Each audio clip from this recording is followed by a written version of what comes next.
چاہے وہ اسماعیل ہانیہ، پورے کے پورے خاندان ان لوگوں کے شہید ہو گئے، اور پھر یہ لیڈرز خود بھی شہید ہوئے، یعنی اسماعیل ہانیہ نے خود بھی وہ شہادت جو ہے امبریس کی۔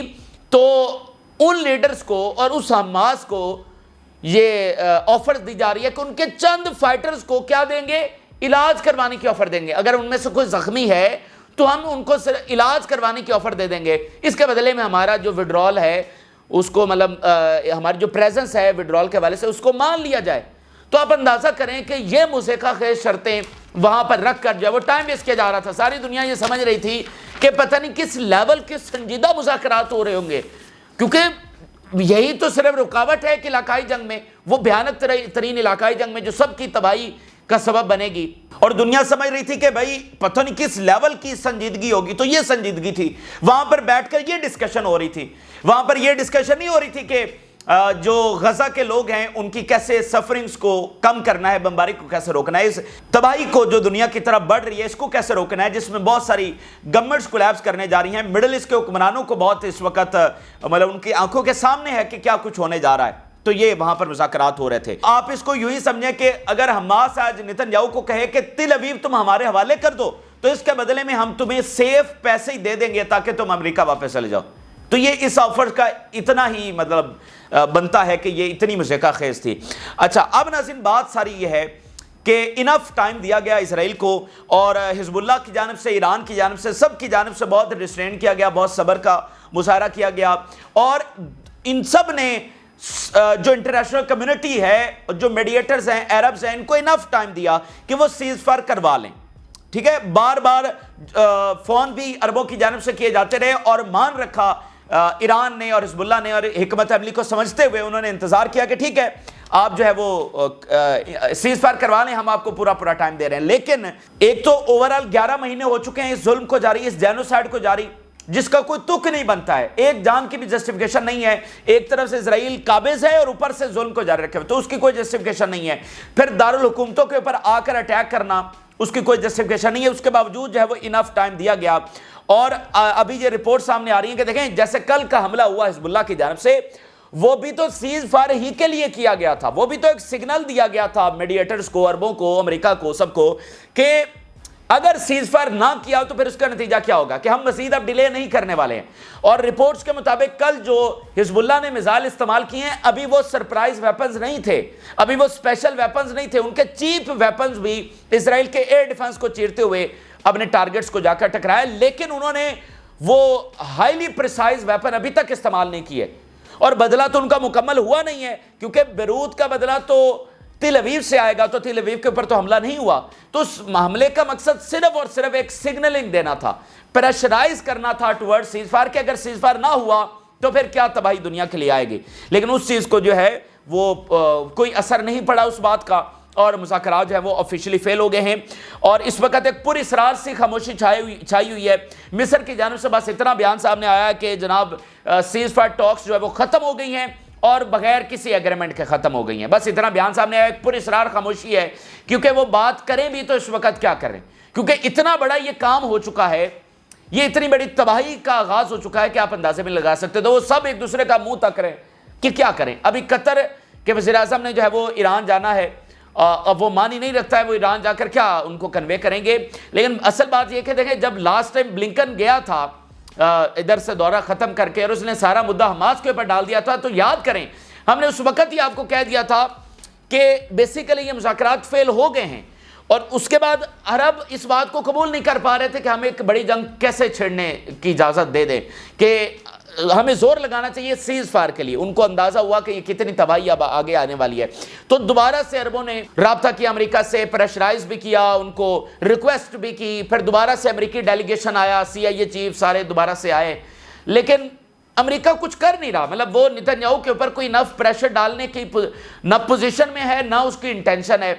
بائیڈن کی کیا حیثیت رہ گئی ہے، تو نتن یاہو کو پریشرائز کرنے کے لیے کوئی موجود نہیں ہے، اور الٹا امریکہ مزید وار شپس اور ایئر کرافٹ کیریئر اور نیوکلیر سب میرین بھیج کر جو ہے مزید جنگی طیارے بھیج کر نتن یاہو کو یہ احساس دلوا رہا ہے کہ ٹھیک ہے جو مرضی ہوگا پھر امریکہ ساتھ ہوگا۔ تو نتن یاہو کو سب سے بڑا گھمنڈ یہ ہے کہ میں جو مرضی کر لوں، اگر جنگ چھڑتی ہے تو امریکہ الٹیمیٹلی اس کو بچانے کے لیے آ جائے گا۔ تو یہ تو اب ساری صورتحال ہے۔ اب قطر کے وزیر اعظم جاتے ہیں، وہ کیا بات کرتے ہیں، اب یہ بھی اتنا معنی خیز نہیں ہے۔ اصل بات ناظرین یہ ہے کہ اب ہوگا کیا؟ اب جو ویٹ کرنا تھا وہ ویٹ ختم ہو گیا، یعنی ابھی تک ایران کا حملہ نہیں ہوا تھا، کس سمپل ایک وجہ سے نہیں ہوا تھا کہ مذاکرات ہو رہے تھے، اب وہ مذاکرات والی رکاوٹ تو ختم ہو گئی ہے۔ تو اب سب سے بڑی خبر جو اس وقت سامنے آ رہی ہے کہ فرام ناؤ آن، یعنی ابھی جب ہم آپ سے بات کر رہے ہیں، اس سے آگے کسی بھی لمحے ایران اپنا اٹیک جو ہے وہ کر سکتا ہے۔ جو آبسٹیکلز تھی، جو انتظار تھا، جو ہرڈلز تھی، جو لحاظ کیا جا رہا تھا، وہ ختم ہو چکا ہے۔ اب اوپن اینڈڈ یہ معاملہ چھوڑ دیا گیا ہے، اوپن اینڈڈ۔ اب کوئی ایسی چیز نہیں ہے کہ جس کی وجہ سے، دیکھیں جب تک یہ مذاکرات ہو رہے تھے ہم آپ کو بڑی شیورٹی کے ساتھ بتا رہے تھے کہ ایران نہیں حملہ کرے گا۔ ایران جب تک سیز فائر مکمل نہیں ہو جاتا، تب تک جب تک ٹاکس مکمل نہیں ہو جاتی، ایران حملہ نہیں کرے گا۔ اب ہم آپ کو بتا رہے ہیں کہ کسی بھی لمحے جو ہے وہ ایران حملہ کرے گا، اور حزب اللہ اب وہ اپنا دوسرا فیز کسی بھی وقت لانچ کر دے گی۔ ایران کسی بھی وقت حدیدہ کا جو بدلہ ہے اس کے طور پر حملے شروع کر دے گا۔ جو حسن نصر اللہ نے بات کی کل، انہوں نے کیا بات کی؟ انہوں نے کہا کہ جو ہمارا پہلا فیز ہے، اگر اس کے مقاصد اچیو ہو گئے تو ہم دوسرا فیز لانچ نہیں کریں گے۔ تو مقاصد کیا تھے؟ مقاصد تو سیز فائر تھا، تو مقاصد تو اچیو نہیں ہوئے، تو اس کا مطلب کہ وہ دوسرا جو فیز ہے کسی بھی وقت لانچ کریں گے، کیونکہ بدلہ پورا نہیں ہوا ہے۔ بدلہ بیروت کا تل ابیب سے آئے گا، تو کسی بھی لمحے حزب اللہ، کسی بھی لمحے یمن۔ لیکن جو سب سے زیادہ نظریں لگ گئی ہیں، جیسے کل سے کائرو کے اوپر نظریں لگی ہوئی تھے نا، تو آج اس نئی ڈیولپمنٹ کے ساتھ جو کائرو میں ہوئی ہے اور مذاکرات فیل ہو گئے ہیں، اس کے بعد جو سب سے زیادہ نظریں لگ گئی ہیں نا، وہ ایران کے اوپر ہیں کہ ایران اب کیا کرتا ہے۔ اور دیکھیں نا کہ جو اس وقت ظلم ہو رہا ہے، آپ کے پاس کوئی آپشنز نہیں۔ ابھی کچھ دیر پہلے جو مزید سکول شیلٹرز ہیں غزہ میں، ان کے اوپر بمباری کی گئی ہے اور 37 کے قریب فلسطینی شہید ہو گئے ہیں۔ مزید ہاسپٹلز کے اوپر بمباری کی جا رہی ہے۔ اس کو مطلب فلسطینی جو ہیں وہ ایک سلو ڈیتھ کے اندر اس وقت جا رہے ہیں، وہ سلو ڈیتھ کو بھگت رہے ہیں، فاقوں سے، بیماریوں سے، ایپیڈیمک سے، علاج نہ ہونے سے، بھوک سے، سلو ڈیتھ۔ اور جو سلو ڈیتھ ہوتی ہے وہ اتنی دردناک اور اتنی مطلب اذیت والی ہوتی ہے کہ آپ اندازہ بھی نہیں لگا سکتے۔ یعنی دیکھیں نا کہ آپ مارے جاتے ہیں، گولی آپ کو لگتی ہے، آپ فوری، یا بم گرتا ہے، مثال کے طور پہ ایک انسٹنٹ ڈیتھ ہوتی ہے اور ایک سلو ڈیتھ ہوتی ہے، تو کیسے تڑپا کے مطلب کتنی اذیت سے وہ جو ہے گزر رہے ہیں، ٹھیک ہے، کہیں پر بم گر رہے ہیں، اور جو بچے ہوئے ہیں وہ کس حالت کے اندر ہیں، تو آپ کیسے برداشت کریں گے؟ اور اتنا 11 مہینے، مجھے بتائیے کوئی دنیا کی ڈکشنری میں کوئی لفظ ہے جس کے ذریعے ہم غزہ کے اس ظلم کو بیان کر سکیں؟ اور ابھی آج دیکھیے مزید پھر کیا ہوا ہے غزہ میں، یعنی یہ والی بمباری ہوئی ہے، ساتھ کیا ہوا ہے؟ مسجد اقصیٰ کے اندر ایک بار پھر اسرائیلی جو داخل ہو گیا، بین گویر وہاں پر ایک بار پھر داخل ہوا ہے اپنے مشتنڈوں کو اور غنڈوں کو لے کر وہاں پہ، اور اس نے وہاں پر جا کر کہا ہے کہ میں سیناگوگ یہاں پر بناؤں گا۔ مسجد اقصیٰ کے اندر کھڑے ہو کر اس نے اعلان کیا ہے، سیناگوگ ان کی جو عبادت گاہ ہوتی ہے، ٹھیک ہے، یہ اس نے مسجد اقصیٰ میں کھڑے ہو کر کہا ہے کہ میں یہاں پر یہ بنانے جا رہا ہوں۔ تو مسجد اقصیٰ کے حوالے سے ان کے کیا شیطانی مقاصد ہیں؟ ویسٹ بینک میں وہ کیا کر رہے ہیں؟ کیسے فلسطینیوں کے گھروں میں گھسا جا رہا ہے، اور عورتوں کے ساتھ کیا ہو رہا ہے، مردوں کے ساتھ، بچوں کے ساتھ کیا ہو رہا ہے، فلسطینی بچوں کو ویسٹ بینک کے اندر کیسے اسرائیلی سنائپرز مار رہے ہیں، ٹھیک ہے۔ تو آپ مجھے بتا دیجئے کیا آپشنز آپ کے پاس رہ جاتا ہے؟ کہاں جائے حزب اللہ، کہاں جائے ایران، کہاں جائے؟ اگر وہ مطلب ان کے پاس کیا آپشن ہے کہ وہ اس عالم اسلام کے جو فیصلہ کن مارکا ہے، جو حق اور باطل کا فیصلہ کن مارکا ہے، یہ لڑے بغیر وہ گھروں میں بیٹھ جائیں؟ کوئی آپشن نہیں ہے آپ کے پاس۔ اب یہ لڑائی آپ کے دروازے کے اوپر آ چکی ہے، آپ کے پاس کوئی جو ہے نا اس سے وے آؤٹ نہیں ہے، آپ اس سے راہ فرار نہیں ہے، اور نہ ہی حزب اللہ اور یمن کو راہ فرار اختیار کرنے والے ہیں، کیونکہ جنگ اب دروازوں کے اوپر آ چکی ہے۔ تو اب یہ جو ایران کے حملے کی بیسیکلی ہم بات کر رہے ہیں کہ ساری نظریں جو ہیں وہ ایران کے اوپر لگ گئی ہیں۔ حزب اللہ بھی ڈیفینیٹلی اٹیک کرے گی یمن، لیکن جو دنیا کی توجہ ہے نا وہ ادھر ہے کہ اب ایران کس لیول کا حملہ کرے گا، کیونکہ جو علاقائی جنگ چھڑنی تھی وہ ایران ہی کے حملے کے نتیجے میں چھڑنی تھی، جو امریکہ سارا آیا ہے وہ ایران ہی کی وجہ سے آیا ہے۔ تو اب اس کا جو سب سے بڑا ثبوت ہے ناظرین کہ حالات کتنے زیادہ خراب ہو چکے ہیں، خبر یہ آ رہی ہے، نئی سیٹلائٹ امیجز سے یہ پتہ چلا ہے جو ایران سے جاری ہوئی ہیں، سیٹلائٹ ہیں یا ڈرون امیجز جو بھی انہوں نے فوٹیج جاری کی ہے، اس کے ذریعے یہ پتہ چلا ہے کہ 2 ایئر کرافٹ کیریئر جو ہیں وہ اس وقت ایران کے ساحلوں کے اوپر پہنچ چکے ہیں۔ ایئر کرافٹ کیریئر مطلب سب سے بڑا نیوی کا ہتھیار ہوتا ہے اور سب سے خطرناک چیز ہے، اور ایک پورا کا پورا مطلب جنگ چھیڑنے کے لیے یہ کافی ہوتا ہے. اس کے اوپر جنگی ہتھیارے بھی ہوتے ہیں, اس کے یہ نیوکلیر پاورڈ بھی ہوتا ہے, اس کے ساتھ جنگی بیڑے بھی ہوتے ہیں. یعنی ایک ایسا ایک ہتھیار ہے کہ کسی بھی ملک کے اوپر جنگ لانچ کرنے کے لیے انف ہے. تو 2 ایئر کرافٹ کیریئر وہ دونوں جو مڈل ایسٹ میں اس وقت موجود ہیں, دونوں کے دونوں ایران کے کوسٹل لائن کے اوپر آ کر ڈپلائے ہو چکے ہیں. میں نے انٹروڈکشن میں تھوڑی سی تفصیلی بات کر لی ہے, اب ہم اس کے اوپر مزید نہیں جا رہے کہ ایئر کرافٹ کیریئر کی اہمیت کیا ہے, لیکن آپ سمجھ سکتے ہیں کہ یہ کتنی غیر معمولی اور کتنی سنجیدہ اور خطرناک بات ہے. اور اس کے ساتھ نیوکلیر سب میرین وہ بھی ادھر ادھر کہیں گھوم رہی ہے, اس نے بھی ایران کا نشانہ لیا ہوا ہے. Nuclear powered aircraft carrier ساحلوں کے اوپر ہیں, نیوکلیر پاورڈ سب میرین ادھر ادھر گھوم رہی ہے اور ایران کو اس نے نشانے کے اوپر لیا ہوا ہے. تو اس سے آپ کچھ بھی ایکسپیکٹ کر سکتے ہیں کہ ایک پہلی بات تو اس سے یہ ثابت ہو گئی کہ ایران کسی بھی وقت حملہ کرنے جا رہا ہے, اس لیے امریکہ نے ساری پاور وہاں پر ڈپلائی کر دی ہے. دوسری بات یہ ہے کہ ایران جب حملہ کرے گا تو اس کے نتیجے میں بھی آپ کچھ بھی ایکسپیکٹ کر سکتے ہیں. یعنی امریکہ براہ راست ایران کے اوپر حملہ بھی کر سکتا ہے, ایران براہ راست ان ایئر کرافٹ کیریئرز کے اوپر حملہ بھی کر سکتا ہے. اور اگر یہ حملہ ہو گیا, یہ لفظ کتنا بڑا ہے, یہ لائن کتنی بڑی ہے کہ ایران نے اگر ایئر کرافٹ کیریئر کے اوپر حملہ کر دیا تو پھر آپ سوچ بھی نہیں سکتے کہ اس کے بعد کیا ہونے جا رہا ہے. تو ایران حملہ کرنے جا رہا ہے, اس حملے کے بعد آپ کچھ بھی ایکسپیکٹ کر سکتے ہیں. وہ ایران اور امریکہ کی براہ راست جنگ بھی آپ ایکسپیکٹ کر سکتے ہیں, آپ ایران اور اسرائیل کی براہ راست جنگ بھی ایکسپیکٹ کر سکتے ہیں.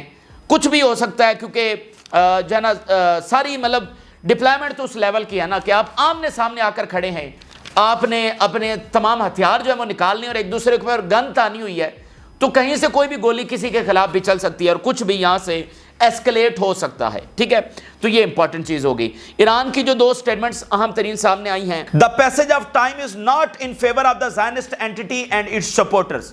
The myth of the invincible army has long been an illusion.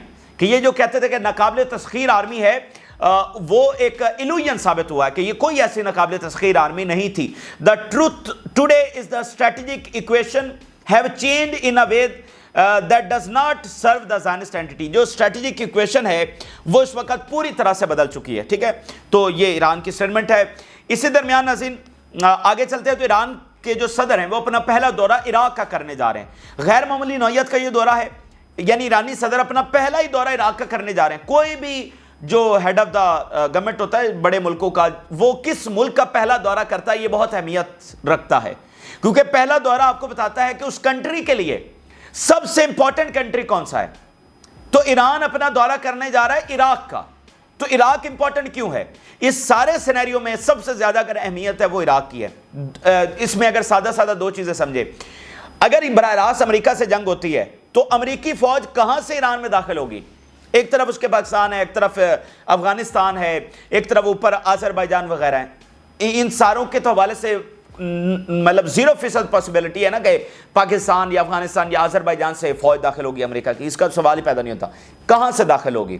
Iraq رہ جاتا ہے. تو اصل میں عراق سے امریکی فوج جو ہے وہ ایران میں داخل ہونی ہے. ٹھیک ہے, تو اس حوالے سے عراق کی اہمیت بہت زیادہ ہے. پھر ایران نے جو ایئر اٹیکس کرنے ہیں وہ ایئر اٹیکس کر ہی نہیں سکتا اگر عراق کی ایئر سپیس اس کے لیے اویلیبل نہ ہو, کیونکہ دوسری طرف سعودی عرب کی ایئر سپیس ہے. سعودی عرب آپ کو پتا ہے کہ وہ ایئر سپیس نہیں دے گا. ٹھیک ہے, اس میں کوئی ایسی بات نہیں ہے. تو اس کے پاس آخری آپشن بچتا ہے عراق کا. تو اگر عراق کی ایئر سپیس اویلیبل نہ ہو تو ایران ایئر اٹیک بھی نہیں کر سکتا. تو اس لیے عراق اس کے لیے بہت امپورٹنٹ ہے, اور ایرانی صدر جب وہ عراق کا دورہ کرنے جا رہے ہیں تو بہرحال ایک جو اسلامک اتحاد کی ہم بات کر رہے ہیں وہ آہستہ آہستہ آگے پروگریس کر رہا ہے. مختلف ملک آپس میں زیادہ الائنسز, اسٹرانگ تعلقات جو ہیں ان کو پروگریس کر رہے ہیں. آگے ناظرین چلتے ہیں تو اسی درمیان یمن کے تابڑ توڑ حملے بھی جاری ہیں بہت سارے جہازوں کے اوپر, اور یمن نے ابھی کہا ہے کہ وہ پوری طرح سے تیار ہے اسرائیل کے اوپر بھی حملہ کرنے کے لیے. ابھی 55 نوٹیکل مائلز کے اوپر ایک جہاز کو نشانہ بنایا گیا اور وہ غرق ہو چکا ہے. اس وقت یمن کے سارے حملے جہازوں کو غرق ہی کر رہے ہیں, اس لیول کے وہ حملے کر رہے ہیں. غزہ میں ناظرین زبردست حملے اس وقت کیے جا رہے ہیں, بہت مطلب زبردست ایمبوش اس وقت لگائے جا رہے ہیں. اس وقت میں آپ کے سامنے 3 ہیڈ لائنز رکھنے جا رہا ہوں. القسام بریگیڈ رپورٹ کر رہا ہے we detonated a previously booby trapped tunnel in the ambush targeting a force of 5 soldiers. 5 اسرائیلی فوجیوں کو ایک ٹنل کے گھات میں مارا گیا. پھر انہوں نے ایک ٹائٹ ایمبوش لگایا ہے خان یونس میں ایک بلڈنگ کے اندر, اور پھر یہاں پر جو اینٹی پرسونل شیل ہے وہ فائر کر کے اسرائیلی فوجیوں کو مارا ہے. پھر the explosion of the tank led to its direct injury and the deaths and injuries of its crew. ایک ٹینک کو اس طرح سے تباہ کیا گیا کہ اس کے اندر موجود 3 4 5 جتنے بھی فوجی تھے وہ ہلاک اور زخمی ہوئے. عمومی طور پر اگر ٹینک کو نشانہ بنایا جائے تو ضروری نہیں ہے کہ اس کے اندر بیٹھے ہوئے فوجی بھی زخمی ہوں یا مارے جائیں. ٹینک کو سم ٹائم ڈیمیج ہوتا ہے, سم ٹائم وہ کمپلیٹ ڈسٹرائے ہوتا ہے اور اندر والے فوجیوں کو بھی نقصان پہنچتا ہے. تو اس میں اندر جو بیٹھے ہوئے فوجی ہیں ان کو بھی نقصان پہنچا ہے, وہ مارے گئے اور زخمی ہوئے. اس لیول کے اوپر ٹینک کو تباہ کیا گیا. تو یہاں پر حملے جاری ہیں. جو اسرائیل کا اپوزیشن لیڈر ہے اس نے بیان جاری کیا ہے یہ قاہرہ کے مذاکرات کے بعد. اس نے کہا کہ Netanyahu has given us forever wars, ہمیں چھوڑ دیا ہے نتنیاہو نے forever wars کے اندر ایک مستقل چلتی ہوئی جنگیں. اسرائیل اس سے کیسے سروائیو کرے گا یہ سمجھ سے بالا تر ہے. اب آخر میں ایک بہت بڑا فینومنا جو اس وقت ہو رہا ہے, ٹیلی گرام کے سی ای او کو کل گرفتار کیا گیا, فرانس کے اندر وہ گرفتار ہوئے. اب ذرا اندازہ کریں کہ غزہ کی جنگ کہاں کہاں پر اثر انداز ہو رہی ہے, کیسے گورنمنٹس کے معاملات, کیسے دنیا کے معاملات, کیسے ٹیکنالوجی کے معاملات متاثر ہو رہے ہیں. ٹیلی گرام کے سی ای او کو پکڑا گیا ہے اور پکڑا بھی فرانس کے اندر گیا ہے, لیکن براہ راست اس کا لنک جو ہے وہ غزہ جنگ سے. اب آپ کہیں گے کہ وہ کس طرح سے. ناظرین, ایک تو جو ٹیلی گرام ہے یہ اس وقت دنیا کی سب سے ان سینسرڈ ایپ ہے. یعنی ٹویٹر آپ نے دیکھا پہلے شروع میں کیسے, پھر ایلون مسک کا رویہ, پھر نتنیاہو کا استقبال, پھر اسرائیل کا دورہ, پھر کانگریس میں کھڑے ہو کر اس نے تالیاں بھی بجائیں نتنیاہو کے لیے. تو ٹویٹر بھی جو سب سے بڑا ایک ایپ تھا وہ بھی سرنڈر اس نے کیا ہے. تو اس وقت دنیا میں اگر سب سے بڑی ان سینسرڈ ایپ سمجھی جا رہی تھی تو وہ ٹیلی گرام تھی. جو حماس کے سارے کاروائیوں کی تفصیلات آتی ہیں وہ بھی ٹیلی گرام کے اوپر آتی ہیں. بہت ساری چیزوں کے حوالے سے ٹیلی گرام مشہور ہے. اب ٹیلی گرام کے اوپر مسلسل یہ دباؤ تھا کہ وہ اسرائیل ریلیٹڈ جو چیزیں آ رہی ہیں غزہ کے حوالے سے ان کو ریموو کرے, لیکن جو ٹیلی گرام کے سی ای او ہیں وہ اس کو ریموو نہیں کر رہے تھے. مطلب کسی گورنمنٹ کا وہ دباؤ برداشت نہیں کر رہے تھے. اب ناظرین ایک اور کام ہوا, کچھ ہیکرز نے ناظرین جو کہ ایرانین نہیں ہیں, مطلب وہ یورپ میں بیٹھے ہوئے تھے یا کہاں بھی, وہ اینٹی اسرائیلی ہیکرز سے, مطلب جیسے فلسطین کی حمایت میں دنیا سامنے آ رہی, انہوں نے بہت بڑے لیول کے اوپر ڈیٹا جو ہے وہ ہیک کیا اور بڑا سینسٹیو اور انٹیلیجنس ریلیٹڈ ڈیٹا اس کو ہیک کر کے حاصل کر کے اس کو ٹیلی گرام کے اوپر اپلوڈ کرنا شروع کر دیا. ٹیلی گرام کے اوپر دوبارہ پھر دباؤ آیا اسرائیلی لابی کا کہ اس کو ہٹایا جائے. اب ٹیلی گرام نے کہا کہ بھئی ہم نہیں ہٹاتے, تو اس کے بعد جناب یہ کارروائی ہوئی ہے. آپ ذرا ہیرڈز کی خبر دیکھیے, یہ اگست 21 اور 2024 کی یہ خبر ہے. After Iran steal sensitive Israeli data, Israel tries to censor the internet. Anti Israel hackers stole troves of sensitive Israeli data and are now publishing gigabytes of secret and classified information. Unable to stop the hacks, Israel is waging a futile war to against the leaks. اب انہوں نے giga bites, کئی giga bites کے اندر یہ data تھا اور اس کو publish کرنا شروع کر دیا اینٹی اسرائیلی ہیکرز نے ٹیلی گرام کے اوپر, اور وہ مطلب انفارمیشن ایران تک بھی پہنچی ہے, باقی سب تک بھی پہنچی ہے. بہت سینسٹیو ڈیٹا تھا, ٹھیک ہے, وہ جناب پہنچ کے ایران اور باقیوں کے پاس. تو ٹیلی گرام کے اوپر اب اس کو وہ کہہ رہے تھے کہ ہٹاؤ, لیکن وہ نہیں ہٹایا ٹیلی گرام کے سی ای او نے. اب ان کو پکڑ لیا. پیوٹن اس وقت ذاتی طور پر جو ٹیلی گرام کے سی ای او ہیں ان کو رہا کروانے کی کوشش کر رہے ہیں, لیکن آج روس کا بیان سامنے آیا کہ فرانس بالکل تعاون نہیں کر رہا ٹیلی گرام کے سی ای او کو رہا کرنے کے لیے. تو یہ سب سے بڑے ٹیک جائنٹ ہے جن کو گرفتار کیا گیا ہے. تو ایک لڑائی اگلے لیول کے اوپر, مطلب مختلف ڈائمینشنز میں اس وقت پھیل چکی ہے. اب یہ کوئی آسان اور سادہ معاملہ نہیں ہوگا فرانس کے لیے, بہت دباؤ آ رہا ہے, ٹھیک ہے, اتنا آسان نہیں ہوگا ان کو قید کے اندر رکھنا. 20 سال قید کی بات کی جا رہی ہے کہ ان کو دی جائے گی, ٹھیک ہے. تو ایک معاملات آپ دیکھیں کہ کیسے لنک سے لنک نکل رہا ہے, کیسے معاملات آگے ایکسپینڈ ہو رہے ہیں, مختلف ڈائمینشنز میں ایکسپینڈ ہوتے چلے جا رہے ہیں. تو یہ اس وقت کے بہرحال تازہ ترین تفصیلات ہیں جو آپ کے ساتھ شیئر کیے. آپ اپنی رائے ضرور آگاہ کریں. جن لوگوں نے چینل کو سبسکرائب نہیں کیا ان سے ریکویسٹ کریں گے کہ چینل کو ضرور سبسکرائب کر لیں تاکہ ہر آنے والی ویڈیو آپ تک پہنچ سکے. اجازت دیجیے, اللہ حافظ.